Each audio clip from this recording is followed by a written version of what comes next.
Ici Ghislain Plourde et bienvenue à l'émission Saint-Jean-sur-Richelieu.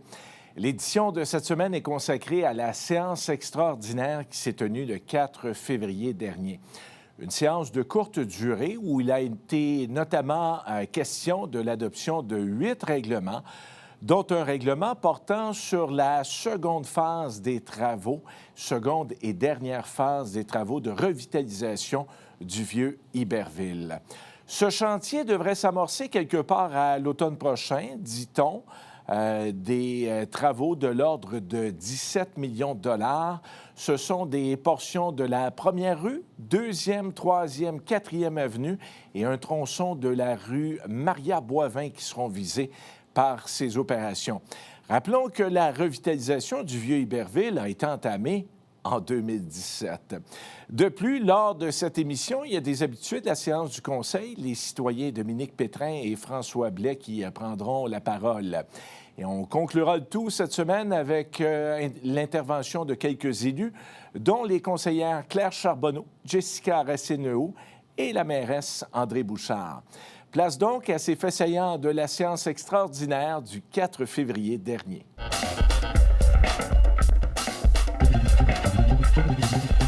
16.1, le règlement numéro 2350. Qui donnera l'avis de motion? Madame la mairesse, je donne l'avis de motion.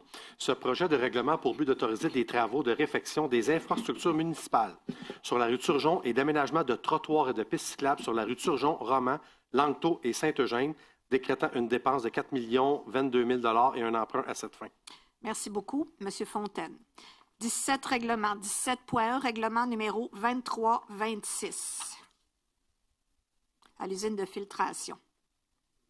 Madame la mairesse, je propose que soit adopté tel que soumis le règlement numéro 2326 intitulé « Règlement autorisant des travaux de réfection du bâtiment et de remplacement d'équipements à la station d'épuration des eaux usées, des travaux de réfection et d'amélioration des infrastructures d'assainissement en réseau et divers travaux à l'usine de filtration de la rive ouest, décrétant une dépense de 14 218 000 $ et un emprunt à cette fin.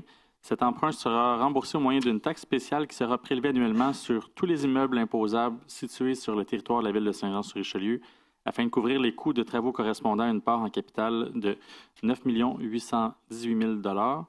Tous les immeubles imposables, tels que montrés au plan du bassin REG-261, dite la zone X, afin de couvrir les coûts de travaux correspondant à une part en capital de 4 400 000 $.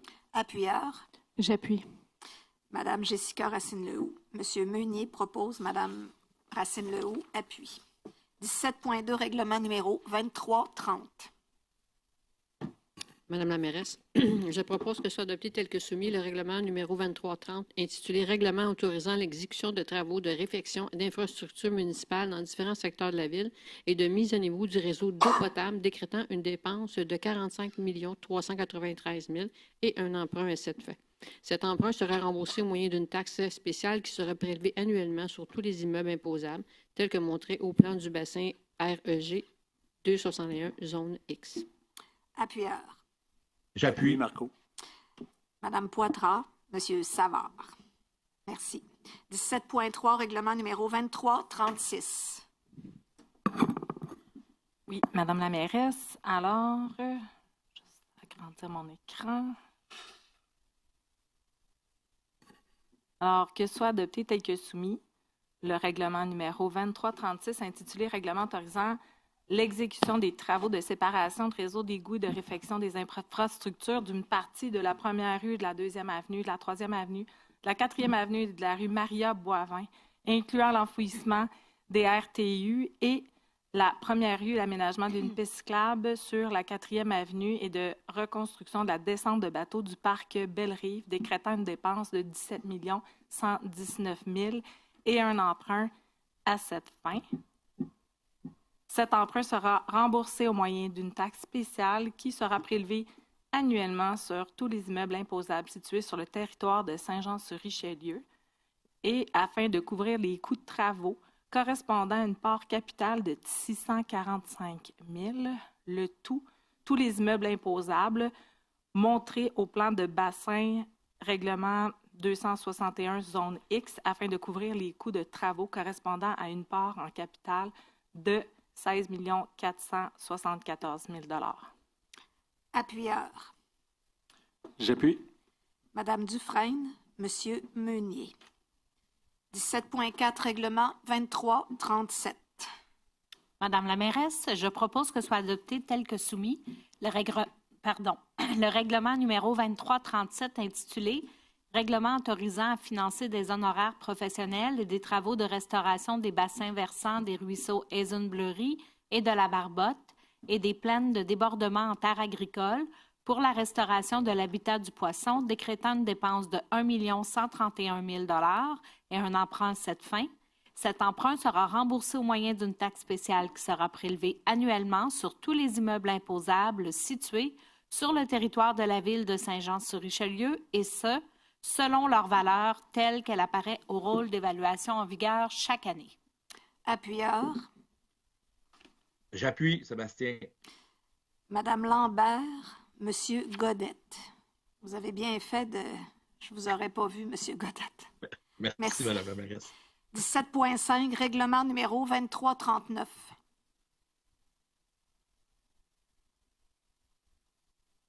Alors, Madame la mairesse, je propose que soit adopté tel que soumis le règlement numéro 2339, intitulé « Règlement abrogeant le numéro 2237, autorisant à financer des honoraires professionnels et des travaux de restauration des bassins versants des ruisseaux Hazen-Bleury et de la Barbotte et des plaines de débordement en terres agricoles pour la restauration de l'habitat du poisson, décrétant une dépense de 1 375 000 et un emprunt à cette fin.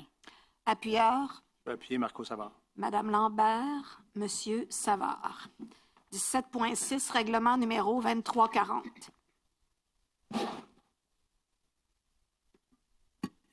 Madame la mairesse.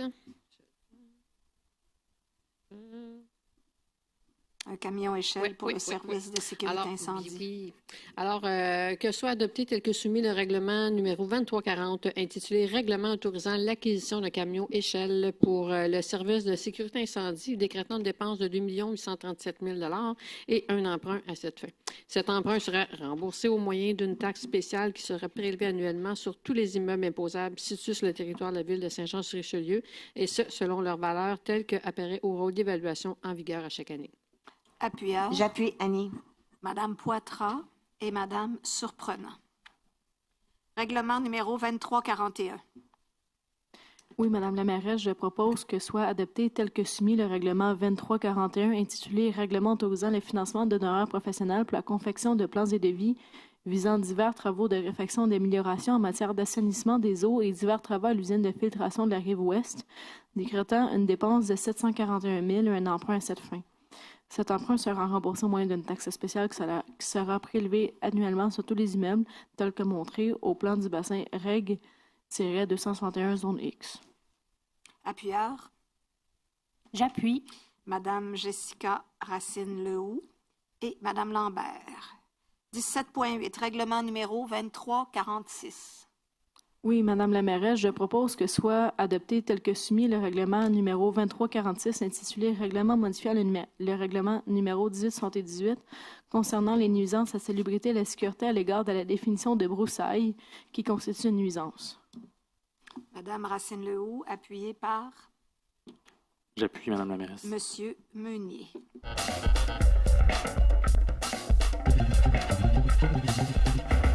J'ai eu le chiffre, dans le fond, des incompressibles. OK. 225 millions. Donc, il nous reste 7 millions. OK. Ça veut dire qu'on est à 3 %. C'est pas beaucoup. C'est un constat. Bien, c'est un constat. Mais on le sait Je sais pas quand si même. c'est un constat d'échec.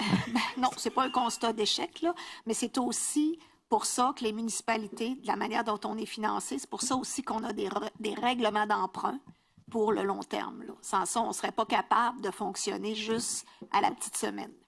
Je vais dire ça comme ça. Il en reste quand même pas beaucoup. J'ai pas eu de retour, par exemple, pour le registre cumulatif des achats. Le registre cumulatif. OK, ça, vous avez fait une demande d'accès à l'information ou... Non, je vous l'avais demandé à vous. OK, vous me l'aviez demandé. Ah, moi, je ne m'en rappelle pas, là. Alors, on regarde. Registre, comment vous appelez ça? Le registre cumulatif des achats, parce que j'ai dit... Cumulatif des... Non, écoutez, moi, une fois là, que je préside puis je le prends en note, là, la question est, si vous me l'avez demandé, ce soir, je n'avais pas de réponse à des questions, je l'aurai probablement la prochaine fois. Non, je l'ai demandé en même temps que les incompressibles. Parce qu'au bout à la fin du registre cumulatif, on arrive à 392 millions. Dépenses totales A plus B. OK. Et si on a un budget de 230. OK. Là, peut-être que, écoutez, M. Pétrin, peut-être que je vais donner la parole à Mme Ménard, parce que là, c'est presque une leçon de comptabilité, là, on va se dire ça, là. Oui, en fait, s'il y a des questions plus précises sur le document, je pourrais les regarder avec vous là, après la séance, parce que j'aimerais avoir accès au document pour bien comprendre, puis on verra si on peut vous appuyer dans votre compréhension ou la mairesse pourra reprendre là, à la prochaine séance là, à titre de question. D'accord. Merci. J'ai reçu aussi le rapport de la passerelle de 2010. Oui. Puis là, il y avait des recommandations, des priorités, dans le fond, à faire, mais ça n'a jamais été fait. C'est un fait. Ça n'a jamais été fait.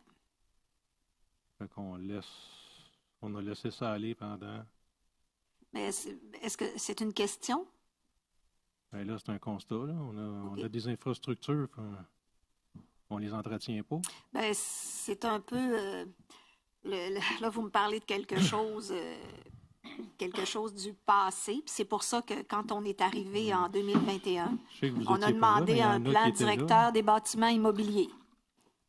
Oui, justement ça. Pour avoir un état de situation de tous nos biens à la ville de Saint-Jean-sur-Richelieu. Ça coûte moins cher à entretenir que de démolir et rebâtir. Là, je pense qu'on commence à être conscient. Oui, on est d'accord avec ça.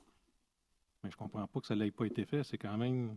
On paye une inspection d'une passerelle, puis après ça, on fait quoi avec? On en prend en note, puis on met ça dans la déchiqueteuse? Écoutez, moi, ce que je sais, c'est les résultats actuellement. La passerelle, sa durée de vie est terminée. La passerelle est fermée. Elle n'est pas démolie encore. Ça va être fait dans les prochains mois. C'est ça l'état de situation pour la passerelle. Oui, je comprends, mais ce que je comprends pas, c'est que il y a du monde qui sont en place, puis ça fait quoi? Vous aviez un rapport entre les mains, puis il n'y a pas personne qui a bougé. Mais, M. Pétrin, je comprends, là, puis je suis capable de les faire aussi, ces constats-là, mais il y a toujours des contextes dans des prises de décision. Peut-être que si on a, puis là, c'est hypothétique, parce que c'est moi qui ai la parole, à moins qu'il y ait un collègue qui veuille renchérir là-dessus. Il y a des contextes, puis des fois, on choisit de faire on fait d'autres choix d'investissement. Je comprends, mais en tout cas, c'est sûr qu'on n'a pas sauvé de l'argent à faire la passerelle à Saint-Luc, parce qu'elle n'est pas encore là. C'est certain. Elle n'est pas là. C'est juste, en plus, là, on va perdre celle-là. Mais tu sais, ça aurait dû durer 70 puis 100 ans, une passerelle de même. On a de la misère d'en faire 50. Je reçois vos constats, M. Pétrin. Oui. Il faudrait agir en conséquence. C'est ce qu'on essaie de faire. C'est ce qu'on essaie de faire, M. Pétrin. Oui, merci. C'est moi qui vous remercie.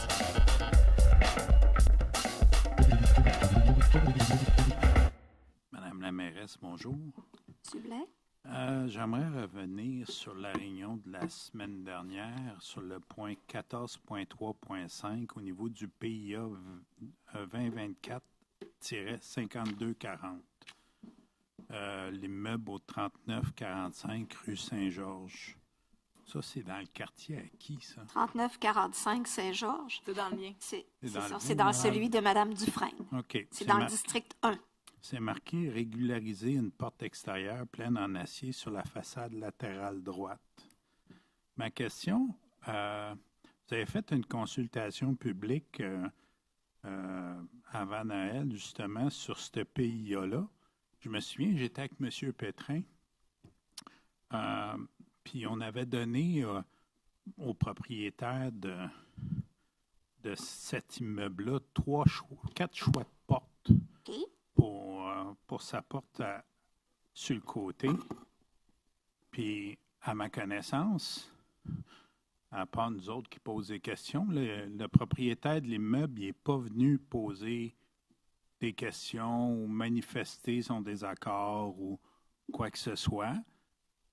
Puis là, on se ramasse avec une résolution pour régulariser une porte extérieure. Fait qu'on a fait travailler l'urbanisme, on a fait travailler le comité, la séance publique. Il n'y a personne qui s'est manifesté pour dire qu'il était en désaccord. Puis là, on se ramasse, on ne sait pas de où est-ce que ça sort, mais il y a quelqu'un qui demande de régulariser ça.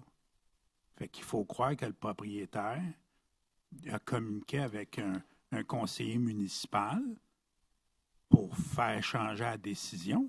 Tout le monde recommandait 4 sortes de portes, puis on est allé par en arrière, puis on dit, ben gars, ça n'a pas de sens.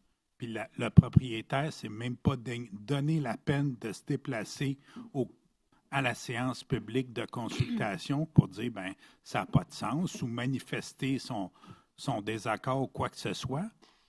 Passe par en arrière, puis on fait changer la décision, Monsieur on ne Blais, sait pas où. C'est votre question, ça? Oui. OK. Je veux savoir comment ça se fait. Moi, je n'ai pas cette réponse-là, mais est-ce qu'il y a quelqu'un au CCU qui peut m'aider là-dedans? Moi, je l'ai, puis ça va me faire vraiment plaisir. Je suis contente que vous posiez la question en séance publique aujourd'hui.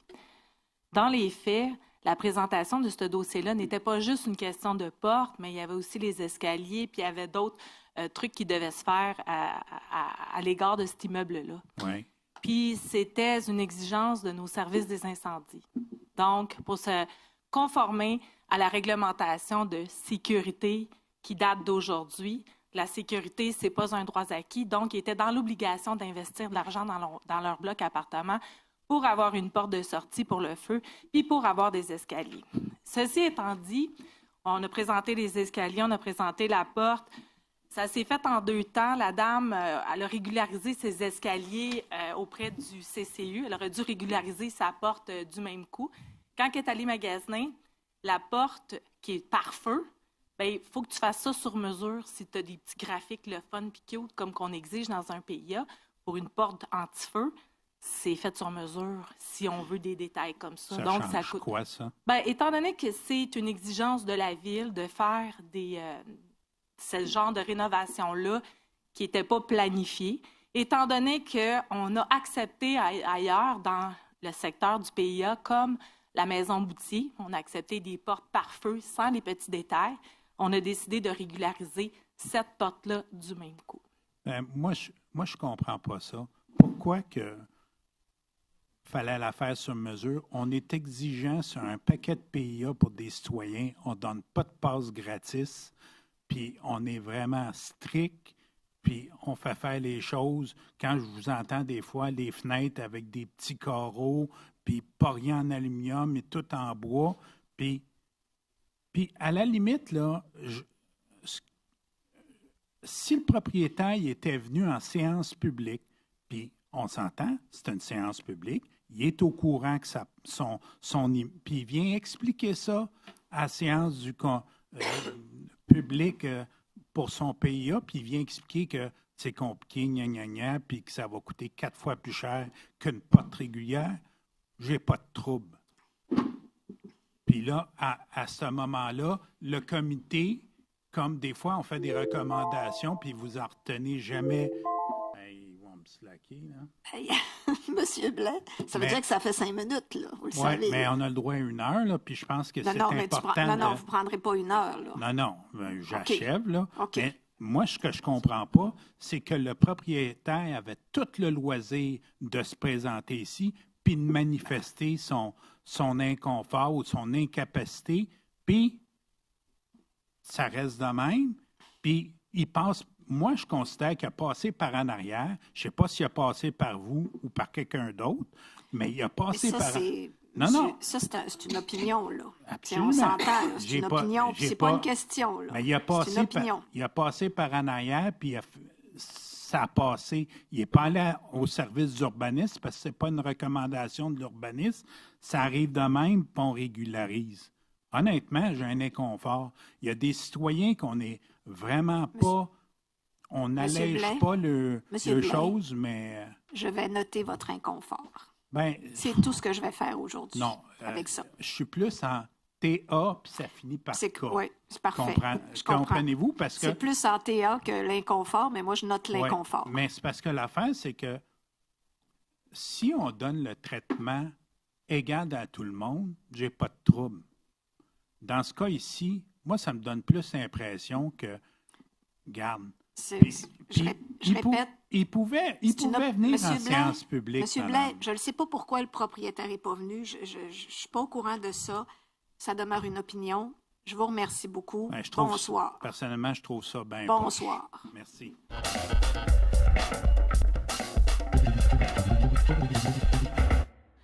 Merci, Mme la mairesse. Moi, j'ai juste un petit point, pas très intéressant, là. Ça concerne, étant donné que je siège sur le développement économique NextDev, j'invite les entreprises, les industriels, toutes les personnes concernées avec les fameux tarifs de M. Trump. Il ne faut pas attendre la dernière minute. Je sais qu'on a encore un mois de délai. Fait que j'invite les gens à contacter nextdev.ca ou leur téléphoner ou quoi que ce soit, parce qu'ils ont quand même fait une cellule de crise avec la Chambre de commerce, avec la Ville de Saint-Jean, la MRC, le Centre d'aide aux entreprises, pour essayer de voir, et inviter aussi les députés, pour essayer de voir, je ne suis pas sûre qu'ils vont pouvoir faire des pressions auprès de M. Trump, là, mais peut-être informer les industries de leur qu'est-ce qu'ils peuvent faire ou quoi que ce soit. C'est plus de 80 entreprises du Haut-Richelieu qui exportent aux États-Unis. Ces entreprises embauchent près de 5 500 personnes. 85,1 des exportations sont faites par les manufacturiers, ce qui en fait le secteur le plus affecté par l'imposition de tels tarifs. Considérant que les emplois manufacturiers peuvent créer de 2 à 5 emplois indirects, ce sont 15 à 30 000 emplois qui peuvent être affectés en plus des autres industries. Fait que achetons local de plus en plus, achetons Québec, achetons Canada, essayons de ne plus acheter américain. Et aussi, ça concerne aussi des coûts pour l'approvisionnement, parce qu'avec la dévaluation du dollar, présentement, comment ça fonctionne, depuis l'automne, on a perdu 10 de la valeur du dollar US. Fait que c'est certain que les achats de matières premières sont beaucoup plus dispendieuses. Le produit, à la fin, va être plus dispendieux. Puis après ça, si on veut vendre aux États-Unis, c'est un 25 de plus. Fait qu'il faut vraiment y penser immédiatement et non pas attendre dans un mois. Fait que c'est tout, parce que moi, le développement économique à Saint-Jean ou dans n'importe où, ça m'interpelle. Fait que j'invite vraiment les gens à s'informer auprès de nextdev.ca. Merci. Bonne soirée. Merci, Mme Charbonneau. Mme Racine-Lehoux. Moi, j'aimerais juste faire écho à mes collègues Lynn et Claire qui ont parlé qui ont souligné l'importance d'acheter local. Moi, j'aimerais faire la promotion de notre plus grande épicerie indépendante que nous avons dans la ville de Saint-Jean, qui est le Pasquier. Alors, pour contrer ce que Mme Charbonneau vient juste de dire et pour faire suite à Lynn avec ses halles, moi, je vous invite à célébrer les événements, le Super Bowl et la Saint-Valentin en encourageant également local. Vous ne savez pas à quel point que d'encourager Québec au Canada peut faire une différence chez chacun de nous. Alors, pour moi, c'est tout pour ce soir. Merci. Merci beaucoup. Merci beaucoup, Mme Charbonneau, d'avoir parlé de la cellule de crise qui devient maintenant la cellule stratégique. Moi, je vais vous parler de quelques événements. Oh, excusez-moi. Ben non, il n'y a pas de problème. Il n'y a pas de problème. Commencez à Marianne, pardonne-moi. Vas-y. Non, il n'y a pas de problème. Je vais faire du push sur ce que... Madame la mairesse. Ah oui, monsieur Godette. En plus, tu étais à côté. Ben oui, monsieur T'es supposé être à côté de monsieur Fontaine. Excuse-moi. Bon, Madame Dufresne, monsieur Godette, puis après ça, je clorai. Merci. Mais je vais faire du push sur l'importance de remplir le formulaire que la cellule de crise a mis en place pour les industriels, parce que ce qui nous fait peur aussi, c'est la contre-tarif. Puis on a déjà été exposé à des contre-tarifs qui ont fait mal à nos entreprises au Canada. Donc, il est important pour nos entreprises industrielles qui n'ont pas le choix d'acheter aux États-Unis parce qu'on ne le fabrique pas au Canada. Puis ça, c'est la clé. C'est important de remplir cet inventaire-là pour que nos gens puissent faire le meilleur lobbying et nous représenter les entreprises industrielles d'une meilleure façon. Alors, remplir ce sondage-là est très important. Bon coup de la journée. Je veux juste remercier le service des travaux publics. On n'a pas mis la bonne pancarte de non-stationnement sur la rue Richelieu ce matin. La minute qu'on a téléphoné, ça a été changé comme ça. Donc, je veux féliciter le service des travaux publics pour leur rapidité. Je vous souhaite une excellente soirée. Merci, M. Godette. Merci, Mme la mairesse. Je ne serai pas très, très long. Je voulais simplement souligner que présentement, il y a une fuite de gaz à Saint-Jean, sur la rue Saint-Georges. Ça amène une coupure d'électricité dans le quartier Saint-Lucien, Saint-Edmond, Saint-Eugène. On nous dit que la panne devrait être établie vers 20h35. Donc, ça fait en sorte qu'il y a plusieurs citoyens de Saint-Jean qui n'ont pas d'électricité présentement. Simplement pour vous assurer que les équipes sont en place pour réparer le tout. Et peut-être dernier point, Mme la mairesse, je voulais simplement féliciter le M11 2B qui a gagné le tournoi de Sainte-Julie en fin de semaine avec son entraîneur David Valiquette. Donc, je les félicite et je félicite toutes les équipes du hockey mineur de Saint-Jean présentement qui nous représentent fièrement à travers la province de Québec. Donc, à tous, bonne soirée. Merci beaucoup, M. Godette. Alors, je serai brève. La semaine prochaine, c'est la 21e édition de la semaine de la persévérance scolaire. À ça, il est associé évidemment le jeudi Persévère, V-E-R-T. Alors, on est mis au défi d'assister à nos rencontres avec une cravate verte ou des chaussures vertes ou un veston vert ou des bas verts. Enfin, bon, on est mis au défi de ça. Enfin, j'invite chacun d'entre vous à poser un geste de générosité, de solidarité, en participant à ma 4e collecte de sang, qui aura lieu, j'ai encore le temps de l'annoncer, là, mais c'est important quand même, qui aura lieu les 18 et 19 mars au Centre des aînés joannais, de 13h à 19h30. On s'inscrit sur le site d'Emma Québec. L'objectif est de 125 donneurs par jour. Puis la semaine prochaine, la Chambre de commerce organise le 4e dîner annuel de la mairesse, jeudi 13 février au pavillon d'extras de la Corporation du Fort-Saint-Jean. Il reste quelques places. L'info est sur le site de la ccihr.ca.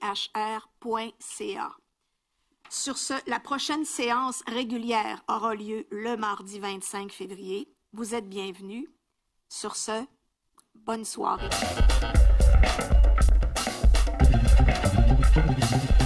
Ben voilà, c'est tout pour cette semaine, en espérant que vous avez apprécié l'émission. Si vous l'avez manqué, je vous rappelle, vous pouvez la revoir sur le site Internet de la télévision du Haut-Richelieu, tvhr9.com. Idées, commentaires, suggestions, je vous invite à me les adresser par courriel à l'adresse que vous verrez au bas de l'écran. Ici Ghislain Plourde, je vous souhaite une belle semaine. On se retrouve la semaine prochaine. Au revoir.